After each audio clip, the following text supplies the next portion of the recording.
It's timely, it's insightful, it's motivating, it's empowering. It's Time with Fred, your inspirational broadcast with host Fred Gaddy. Thank you again and welcome back, Elizabeth. Picking up from where we started last week, we're talking about the 10 points of change. And I think we ended up on that support system, which I thought was really powerful. But moving right along to the next step in the 10 points of change, you write about implementation, right? This is the sixth point, and this is where we improve and implement. We step back and look at what we've become. We accept and continue to look at ourselves honestly, and we continue to refine, always staying true to becoming our best ever you. What it tells me, Elizabeth, is that you don't stop there. You never get to the point where, okay, I'm done. But this is where continuous improvements happen. Why is it important to continuously develop or improve yourself as you go through change? Well, I think 6 and 7 go together, actually. Implement and accept. I love how they go together, kind of like 3 and 4 go together. It's so important to continuously improve. If you're not continuously improving, I'm not quite sure what you're doing. Think about that for a little while, because life's changing all the time. And again, you have these choices to grow or not. And so continuous improvement, it doesn't have to be some massive change you're making all the time. I love, and this is what Percolate's about too, is one small change at a time. So for example, a way to continuously improve is to take a small change. Like, let's say today we decide we're going to start drinking 6 more glasses of water per day. So we will drink 6 more glasses of water per day for the next 21 days and have made a tiny change that makes a huge ripple effect. On day 21, we'll introduce a second change. So I'm going to add 2 cups of vegetables to my 6 cups of water per day. I'm going to add 2 cups of vegetables, and I'm going to hold that change for 21 days. So now I have 2 changes rolling along for an extended period of time, and then the next change, and then the next change. So by if you add those numbers up, by the end of the year, you can have had major change, but you've implemented it.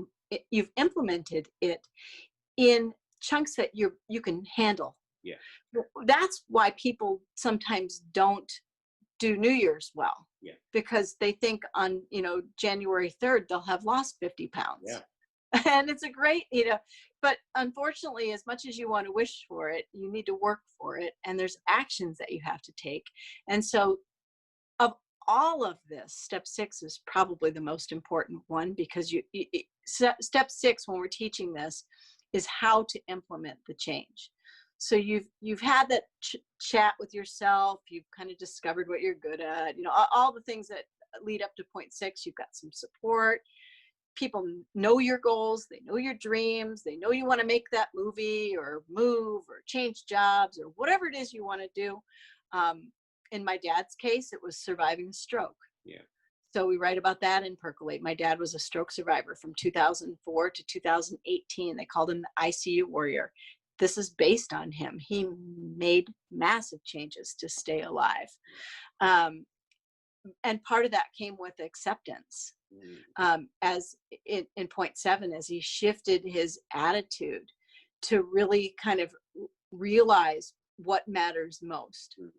As you're doing all of this, you're really refining to have that discovery of what really does matter most. And my dad, in the case of my dad, he wanted to be alive. There were a bunch of us kids.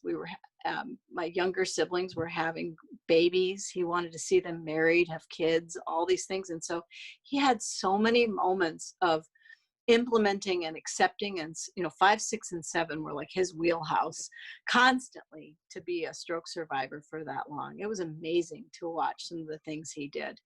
Wow. And I think people who have those kinds of changes in their life really thrive right here. And they sometimes set examples for those of us who aren't dealing with types of life-threatening change. Yeah. It's amazing. If you look at the Special Olympics, it's amazing. Yeah. You talk about that 21-day rule, and I'm not sure, but isn't there a saying that when you do something consistently for 21 days, it becomes a habit or something versus doing I it just 3 or 4 days and like, yeah, what happened? yeah, like I'm on day 7 of running with Cameron, and I'm like, am I gonna last 21 days? I don't Keep know, but going, day keep going. You're 21. going to get there. You're going to get to 21. Keep going. But usually by around day, by day 5, 6, or 7, you're right. You're like, I'm not doing this. But by day 21, you're kind of committed to it. Yeah. I kind of, when I'm coaching people, I'll extend that a little bit to like 30, 30, 35, somewhere around there, depending on who it is. Because, like one of the gals I coached, she was really going through the drive-through 8 times a day.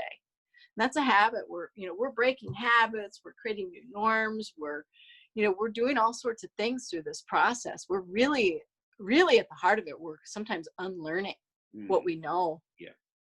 Yeah. And that's not fun, is it? No, it's not. Change is not a fun process. It's painful sometimes, but that's where the commitment comes in, right? But this leads us, Elizabeth, to point number 8. And I love this because you talk about engage, and you write that it's, at this point, we start to find community and like-minded folks. This is a huge part of change. Surrounding ourselves with the proper people fosters peace and puts everything we want to change in motion. If we can't surround ourselves ideally, then we have the tools to separate ourselves based on our values, goals, beliefs, and behavior, and recognize naysayers. This is what I call being careful of the people you let into your inner circle, right? You can't just open up and have anyone just coming in and speak into your life, because this is your life, this is your destiny. So we've got to be very careful. And again, the word again is intentional about who we let into our lives, right? Is that what we're headed here with engagement? Oh, certainly. Yeah. Like, I'm probably not ever going to let that gal back in my life. It'll be a long time before I mean, seriously, that was such a bad moment in my life. I'm like, ooh, true colors. And we just never got along again. And that's exactly it. To go back, to what we were saying was support, because there's a difference between, at this point, some of the people who have supported you might have outgrown.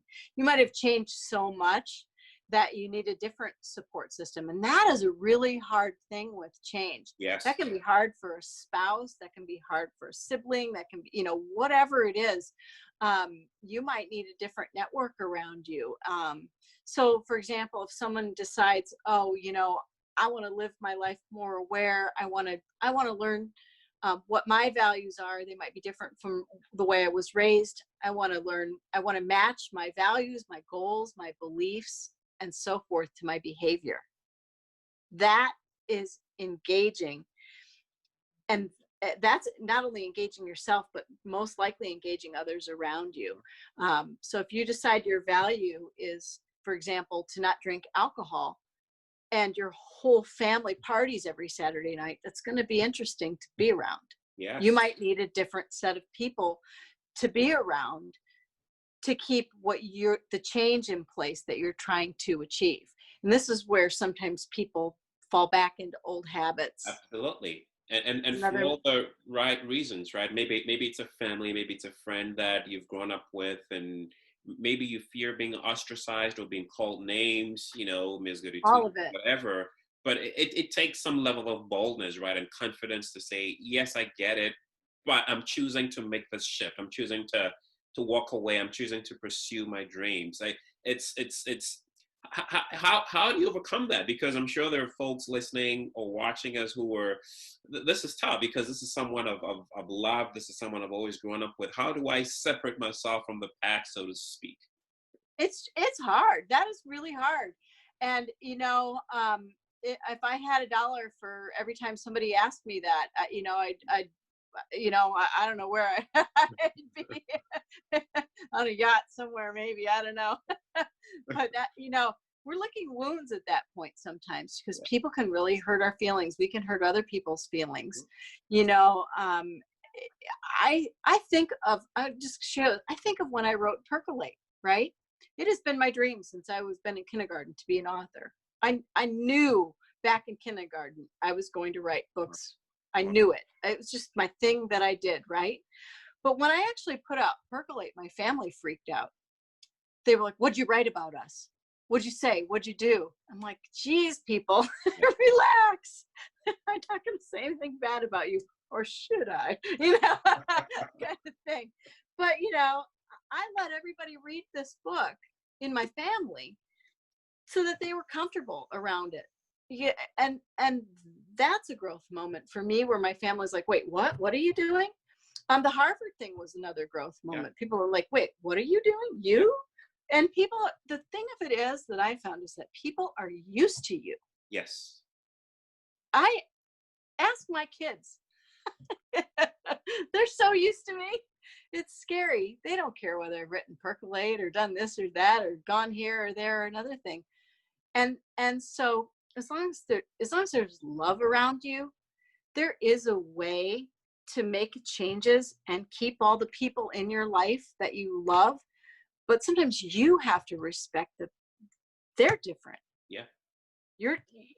There's a healthy respect for differences. Yeah. I'm going to hang around you. You drink all you want. I'm not going to. Okay. Yeah. That's just the way Lisa, my nickname's Lisa. That's just the way Elizabeth is, or Lisa is. And it might take 5 times for that interaction to occur before people get it. But that even that word, you doing that, you going back, you doing that, it's so powerful, and it can stop a lot of us from moving forward, right? Because that it instantly creates self-doubt, right? Oh, God, am I not even capable? They don't even believe me anymore, right? So it takes that persistence, right, to even overcome, even a simple statement like that, right? Oh, that is so. Engagement is just it's another. If you notice, there's a common theme at each one of these. At any point, you can go back to doing whatever it was you were doing and make a choice to not change. Each one of these is a growth moment. That's why it's called the 10 points of change. Yeah. And at any point, no one's making you do it. So you have choices in each situation. And I stumble on that because I know exactly that feeling of people, why you? Mm-hmm. Even from any time, it seems like to me, because I love to achieve. And I've had so many moments in my life where people have said, why you? Mm-hmm. And it might just be because I've done one thing and that's shown up. Yeah. Even, it can just be, I remember in, what year, 100,000 years ago, because I'm 50, but when I was selected for a cheerleading squad, and somebody came right up in my face and said, why you? Why not blah, blah, blah? I'm like, I don't know. I have the best answer. I have the best answer for that. Anyone asks me, why you? The answer is, why not me? Yeah. Why not me? Yeah. I think, who says, and if you say, you go for it. It's up to you. Who says you can't, as Gary Kobat says. I love that one. Yeah. Gary Kobat's a really good friend of mine, and he'll say, who says you can't? Yeah. And why not? And all the who, what, why, where, when, how, all those those elementary school things come into play through this. But all of this, I think, you just brought up a great point, is rooted in self-confidence. Absolutely.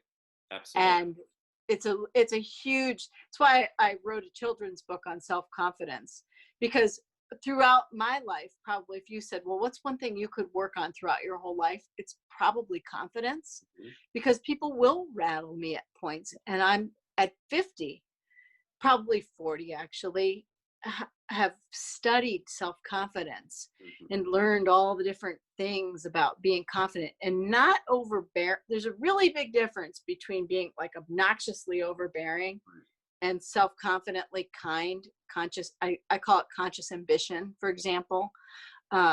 There's huge differences in levels of self-confidence, but when you have your feet on the ground and some semblance of self-confidence about you, you can make change. You can do the things you dream of doing. Somebody can come up to you and say, I don't think you should do that. And you say, well, I'm glad you think that, but guess what? I'm going to do it anyway. I love it. I love it. Or you make a good point. Maybe I should rethink that. Maybe that's not such a good idea that I jump off that cliff. You're right. You're right, Fred. Don't let me jump out of the plane without the parachute. Good. Yeah. It all depends on what supports your mission, right? Yeah. What's your mission? I mean, we're not saying that we shouldn't listen to other people, especially if they're sound advice that we can get, but it all depends on what supports us, what points us in the right direction. Yeah. And there's, with support, there's phenomenal mentors, phenomenal people out there who you can say, boy, I've got these 10 points of change, and I want to make these changes in my life. And, oh, Sally Huss, I would love your help to mentor me to achieve some of these goals that are, rolling around in my head. What do you think about a children's book for food allergies, or one about self-confidence for kids? So you don't have to get to be 50 and learn self-confidence, but you learn it way back when you're 8, 9, 10. And people will, I promise you, when you're like vocal about your goals and dreams and changes you want to make, people will support you. And if they don't, it's not on you. They might not be just ready in their own journey for you. Yeah. That's what believing in yourself comes in, right? Yeah. And that sometimes is, for example, why marriages don't survive. A lot of the time, because people are growing and they don't always match up as they're growing. I've been married 22 years, and my husband will look at me and go, "What are you doing now?" And he's super cool about it. But we can talk and communicate, and my goals are out there, and some of them are terrible ideas, and he'll be like, "Yeah, that's not going to work this time around." But and you listen. What a powerful point you bring, and I know we're not talking about marriage here, but I can so relate. I've been married 16 years now. When we started, our love languages were very different, right? And we took stock, and we realized it's completely changed as we grow, as life experiences, work, kids, and all of that, and business and everything else. They change. That doesn't mean we've grown apart. We just have to adjust. But that's where I think a lot of people miss it, because they feel, or they realize, or they think that because things have changed, it's time for us to divorce, right? Because we're not seeing eye to eye anymore, right? But we got to see and realize that as we grow, these priorities are going to change. But that doesn't mean it's the end of the relationship, right? We adjust, and then we continue to grow. Right? Yeah, the 10 points of change applies so key. A lot of this actually is based on me kind of thinking, well, what's it like to be married this long? What have we gone through? Because I met you when I was 28, and now I'm 50. That's a different person. Yeah. And what all have we gone through and maneuvered through and changed and so forth? And I think about all of the different things. But you're right, you can give up, or you can kind of go back and assess and move on through and move on. Yeah, it's interesting. I've thought about that a lot with writing this. It's like, so spot on. So you can apply this 10 points of change to just about everything, right? Just about anything in your life, right? I hope so. And I think that I love it when people talk about it, because everybody brings their own thoughts and ideas. Like even you, and talking to you, I'm like, ooh, good points. I'm going to listen back to this, Fred. I'm going to write down what you said, and I'm going to quote you in it, because it's fun. There are people way smarter than I am who have really good thoughts about this, and they'll add a story or add a point or change a word or sentence or whatever, and it's going to change too. I promise you. Absolutely. And I hope it does. Yeah, that's what it's all about. Yeah, even same here, right? Having guests like you come in and share your perspective, right? It's important to get varying different experiences, different backgrounds. So I think it's the same here. But this brings us to point number 9, Elizabeth. You talk about mastering, right? This is where we enter a mastery level, as we can now recognize how to expand on the concept of understanding and how to bring ourselves back to peace and all core principles of being our best. Routine practice and highest best self-mastery are present to ourselves and all we encounter. We have a sense of you, me, us, we, and we encounter others with a sense of gratitude, compassion, and collaboration. We're mastering awareness and self-discipline, where moments matter, where we're not rushed, we have the ability to balance. Can you talk to us a little bit about this 9-step mastery? Because it's Well, always there, right?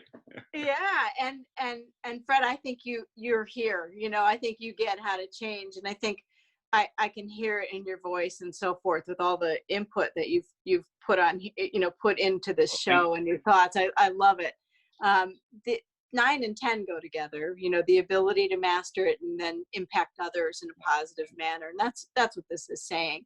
It's sort of like I wouldn't say on autopilot, because I keep wanting to say that when I talk about this. So I'll throw it out there a little bit, but it's sort of more automatic. You're not stopping and going, okay, here's my paper and I'm on step 4 or whatever.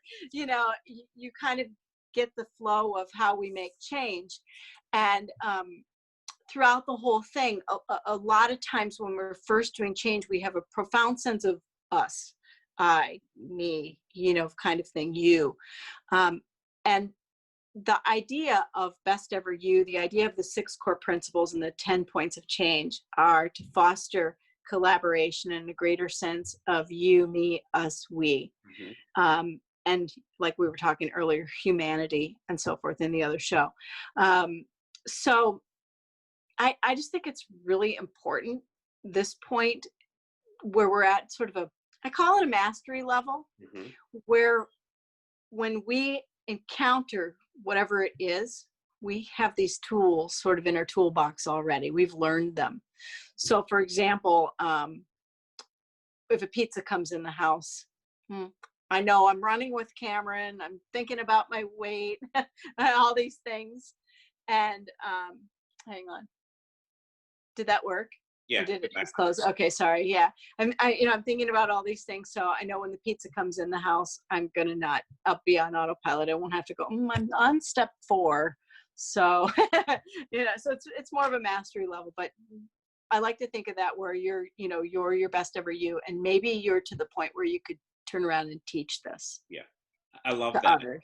And this brings us to perhaps the most important point of all of this, right? Impact. This is where we'll become a mentor, a teacher, and you're using your knowledge to help others and be the change you wish to see in the world. We're leaders who recognize the intangibles. We also recognize that while we're teaching, we're also receptive to being taught. We're lifelong learners. There is respect for others when others who know a subject matter better than us, and we realize there's plenty of room for others. Our impact, comments, and interactions are respectful to all we encounter, even if we challenge the status quo. Change takes time, commitment, and discipline. I love this because for me, it's like paying it forward, right? It doesn't stop with you. You've learned all you can learn. How do you pass it on, whether it's a peer, or it's a child, or it's a spouse, or it's a friend, or how do you pay it forward? And I think it's important because oftentimes we feel like, well, I'm going to get, keep. But until we pay it forward, until we give unto others or teach others, the growth or the change process is never complete, right? Am I right in that fact right there, Elizabeth? Yeah, I think you're definitely right. I think it's really important to realize the lifelong learning part of this, to realize that just because you have this in your wheelhouse doesn't mean that you're done being taught. There's always something to learn from somebody else. And I'm a huge believer in that. I mean, you aren't a master at every single thing. I'm not a master at every single thing. And so we're all trading off all of these different skills and habits and learning and all this stuff. So to be receptive to that, with whatever it is that you have to share to others, you can make a huge impact in sharing your knowledge, especially with the points of change in mind. So I hope that makes sense. But there's a now more than ever, this last part is so critical, where we meet people and we're respectful of one another. It does. And Elizabeth, I want to thank you so much. I know this was loaded, but it's all percolate. Let your best self filter through. If you're listening, you want to learn more about this, definitely check out her book. And there's a lot more, but I hope that you've gotten something out of that. Elizabeth, are there final thoughts, right? As someone who, again, is listening, I like to do that a lot. That's oh gosh, I'm in the throes of change. Where do I even start, right? Or I'm confused, or I'm at that point where maybe I need support, but I don't want to be vulnerable. Maybe I want to engage, but I'm not sure how to cut off, some people in my life, or maybe I'm at that point where I need to learn to pay it forward. What would you have to say to someone depending on where they are on this spectrum of this 10-point step?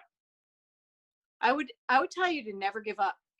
I always refer back to that, and that might not be what you're thinking, but I hope people listening hear me say never give up, because at some point I hope you'll hear me say that to you. I say that a lot, almost on every interview that I do, is never give up. Yeah. Because we feel that way sometimes. It feels like it's insurmountable, or it feels like or you can never achieve that, or it's for somebody else, not me, or that goal is never going to get realized. I'm too old. I'm too young. There's so many excuses that people think in their head, and sorting through and sifting through what's real and what's false in combination of never giving up is a really powerful assessment. What a way to close us out. And again, I want to say, Elizabeth, thank you so much for coming on Time with Fred. And to you, our listeners, for whether you're watching on Facebook or to YouTube, or you're listening on podcast, thank you for joining us tonight. I do hope that you've gotten something profound out of this. And wherever you are, whether you're dealing with COVID or what happened, in Minneapolis, or whatever personal changes you're going through, whether with work, family, never give up. Change takes time, commitment, and discipline. Thank you again so much for joining us on Time with Fred, and we'll see you next time.